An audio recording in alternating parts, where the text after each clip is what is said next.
आइए अब भक्त रविदास जी की जीवन साखियां श्रवण करने आरंभ करते हैं। इस साखी में श्रवण करेंगे भक्त रविदास जी का जन्म और माता पिता और श्री रामानंद जी के दर्शन। भारतवर्ष में भक्ति की जो लहर चली थी उसमें रविदास जी का भी बहुत ऊंचा स्थान है। महान महापुरुष और यूं कहें कि भक्तों में श्रेष्ठ भक्त हुए हैं। ऐसे भक्त जिनकी वाणी पढ़कर आज भी अनेकों जीव मुक्ति के मार्ग पर चलते हैं। आइए आपको उनकी कथा श्रवण करवाएं। ऐसे भक्तों और अवतारों की जीवन कथाएं सुनते रहें तो जीवन में बहुत परिवर्तन आ जाते हैं। श्रेष्ठ भक्त रविदास जी का जन्म भी गंगा किनारे के महान पूजनिक शहर काशी बनारस में हुआ था। आपका पिता रघु चमड़े का व्यवसाय करता था और जाति चमार में से था। भक्त जी की माता का नाम धुरबिनिया था। वह एक परिश्रमी नेक माता थी जो प्रभु परमात्मा पर अटूट विश्वास रखती थी। दोनों जीवों का जीवन मेल भरा समृद्ध होने के कारण उनके पास अच्छे पैसे थे।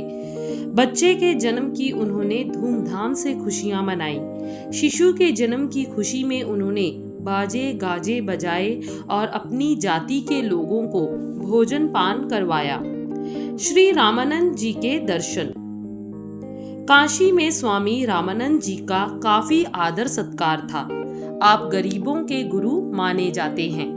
आप गरीबों के घरों को चल पड़ते, लोगों के दुख सुख पूछते हुए राम नाम के सिमरन की ओर जीवों को लगाते। भक्त रविदास को जन्म लिए अभी 5 ही दिन हुए थे। नवजात शिशु रविदास दूध नहीं पीता था और रोता रहता था। उसका रुदन देखकर माँ का हृदय अत्यंत दुखी होता था। उसने अपने पति रघु से कहा, जी किसी से पूछो, बालक दूध नहीं पीता और रोता रहता है, जैसे कि इस दुनिया में आना उसे अच्छा नहीं लगा। हो सकता है इसलिए रोता हो कि भगवान ने उसको हम गरीबों के घर क्यों भेज दिया।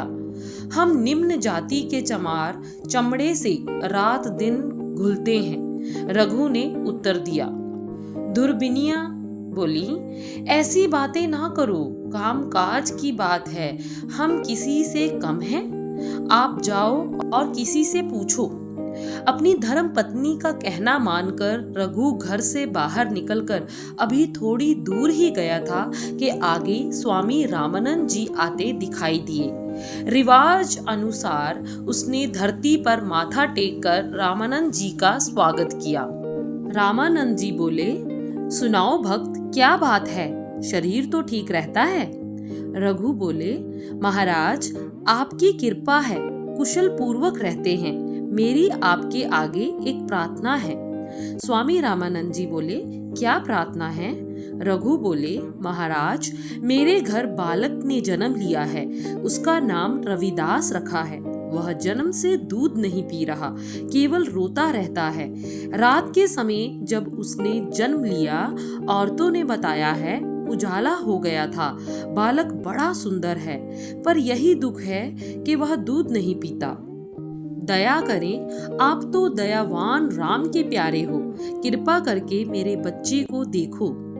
रामानंद जी बोले, चलो प्रेमी, हम आज किसी के दर्शन करने के लिए ही बेताब फिर रहे हैं। कुछ समझ नहीं आता कौन मन को विचलित कर रहा है। हो सकता है तुम्हारा बालक ही हो।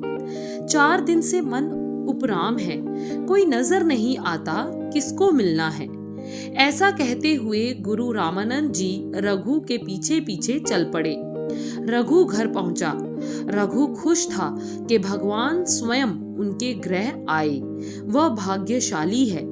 स्वामी जी आंगन में जा खड़े हुए तो रघु अंदर गया तथा बालक को उठाकर बाहर ले आया। स्वामी रामानंद जी ने बालक को देखा। उसके चेहरे को देखकर सिर पर हाथ रखकर स्वयं में वचन करने लगे, हे बालक, रोना ठीक नहीं, पूर्व जन्म का फल है, वह प्राप्त हो गया।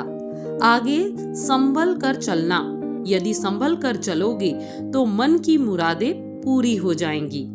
इस तरह वचन करके उन्होंने राम राम कहा तो बालक रोने से हट गया, मुस्कुराया। रामानंद जी ने उसके सिर से हाथ उठा लिया और रघु से कहा, भक्त, इसे ले जाओ और इसकी माता को कहो कि इसे दूध पिलाए, यह पी लेगा। इस तरह वचन करके रामानंद जी चले गए। उनके मन की बेचैनी भी खत्म हो गई।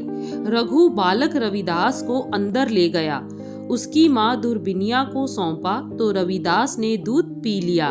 उस दिन के बाद रविदास जी फिर कभी ना रोए, हंसते रहे और जो भी आपके दर्शन करने आता था उसके कष्ट दूर हो जाते। यह सब राम की महिमा है। अगली साखी भक्त रविदास जी के पूर्ण जन्म की जल्द ही आप सबको श्रवण करवाएंगे।